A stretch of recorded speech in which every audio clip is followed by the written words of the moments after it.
Hello and welcome to another episode of Conversations in the Community. My name is Dania Parker-Smith. I'm your host and sponsor for the Park Bench website for South London Wortley and a real estate agent here with View Vista Premier Realty. Today I'm here with Pastor Dan Morand and Shantel, his program director at the Urban Haven Project, located in Soho. We're just going to talk a little bit about them today, but I just wanted to let you know that today we are being socially distant and protecting ourselves in spite of all of the stuff that's going on.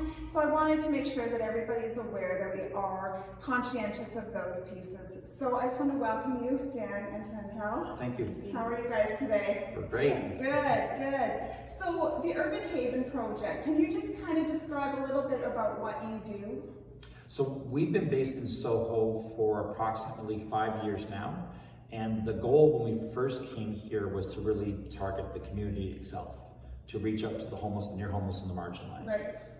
Okay. And you do service all of London though, like you don't just focus on one area. Right, and it's only actually been probably the last 2 years that we've actually branched out, because only because we did a lot of the work that we needed to do here. Right. Not that that's still not ongoing, but there's still a lot of work that needs to be done elsewhere, and we want to duplicate it. Yeah, right? absolutely. So what do people love about the organization? Like what kind of feedback have you had that people appreciate? I think what they love about us is that we're very interpersonal. We're very, we'll go into their turf, and it's not just about bringing them here and having them follow how we do things. We're all about going on their turf.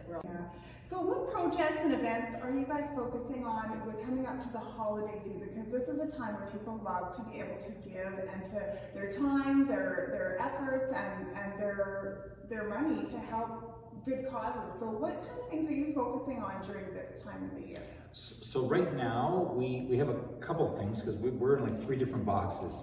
So we do operate a house here in Soho, like right beside us, and it's for 3 men. The whole goal is taking them from homeless to a life of purpose. So we just move them, bring them in, dust them off, get them jobs, education, addiction help, and then move them on and hopefully get somebody else in that spot. So that's the one part of us. Right. Now in saying that, with the holidays coming, a lot of our men have told us they've never experienced Christmas. Most of them have either been homeless at that time. Some of them, one gentleman said he's been homeless for like 3 or 4 years. Wow. And he's our youngest one. He's only like 26 or something. And he's never experienced a Christmas. So they're really looking forward to spending a Christmas. And Shantel's a Christmas freak, so we're going out and getting them a tree. And we're doing like the whole tree thing and everything. So that's that one. The hot chocolate, yes. Yeah, well, not that much, but it was, but that's that one part of us. The other part of us is that we are committed to our area here, and so people are well aware of what they're calling Wellington Valley, which is not very far from us, and that's reaching out to the people that are really living rough. They're intense. We have relationships with a lot of them, so we do minister to them as well. And then the last piece, and let's talk about the last piece of that, is our neighborhoods. So one of the neighborhoods we've recently developed with our organization is Pond Mills. So we work on a street called Shelburne, and in there's a complex of housing where there's some regular renting houses, and then there's geared to income. Right. So we've developed a relationship with them, and they have a community center, so thankfully we'll be able to go in and work with them throughout the winter, because not all of our neighborhoods Right in their own neighborhood. Yeah, community sheltering during the winter to be able to help and assist. So because they have this community room available, and our nursing students went in there and helped them to fix it all up and decorate it with the tree and everything else, we're going to provide a Christmas dinner there.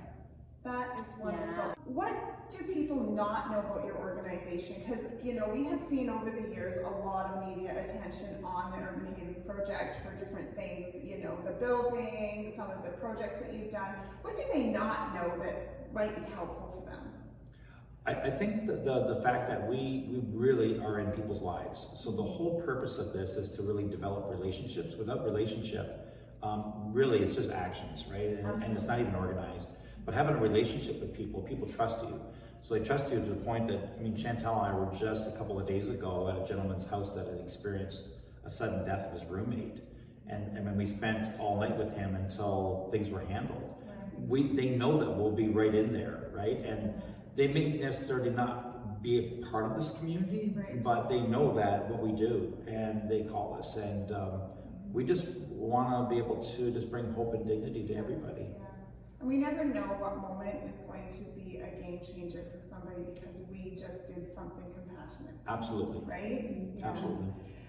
So what do you love the most about this neighborhood in Soho and South London? You want to grab it or no?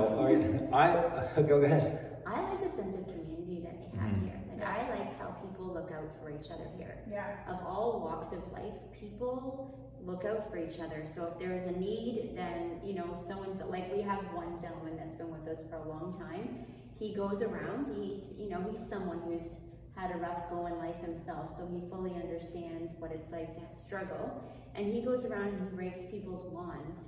And that's what the people here really understand is practical needs. Right. So they just jump in and fill that need. Yeah, that's really well put. And that encompasses a lot of our neighbors. So it's not just the neighbors that we have. Obviously, this is a very mixed area. Yes. So we have every different income group here. Yes. So we have a lawyer that is, she is maybe a couple blocks from us. We're still trying to get rid of the water that she gave us. She's very generous, but she gave us so much water. We still got a lot of water. And, but I mean, anything we needed, she was a big fan, and she's only like a few blocks from us here. So, I mean, we have a lot of working class folks that really, they really value, exactly, and they really value what we do. So we're getting stuff from them as well. So it is really kind of neat that the neighbors, like our own neighborhood, has really supported us. Yeah. And how can people reach out to you to help, volunteer, or donate to the Urban Haven Project? Okay, so right now, because of COVID, we're kind of in a pod, so there's a very small group as far as volunteering. Right. We have a lot of people, especially our neighbors, that want to volunteer. We allow some, but some we really got to watch because we don't know where this is all going. We have to stick in our pod. Absolutely. As far as donations, I mean, we have a lot of families we serve, so if they want to drop off here to the church, we just ask that it's clean and it's gently used. And then if they want to give for a tax-deductible receipt, they can find us on Canada Helps. Okay. And what is the address here that they can drop donations off on? And is there times that you would prefer? Right, so it's 430 Gray Street, and we would prefer Monday to Friday, that kind of that 9 to 5-ish kind of time, yeah. That's wonderful. Thank you so much for talking with me today. This has been very informative. I mean, you guys have just given to our community with compassion and love, and I think that's just right where people need it to be. It doesn't matter what neighborhood you live in and what level of life you live at, everybody needs something at some time, right? So I just really appreciate what you guys do, and I hope that going down the road that we can do a lot more together. Yeah. Thank you. So thank you so much for joining me here today. If you have a business that you would like, or an organization that you would like featured here on the Park Bench site, just please give me a call, message me. You can go on the Park Bench site and find that as well. Thank you so much, and stay tuned for another episode.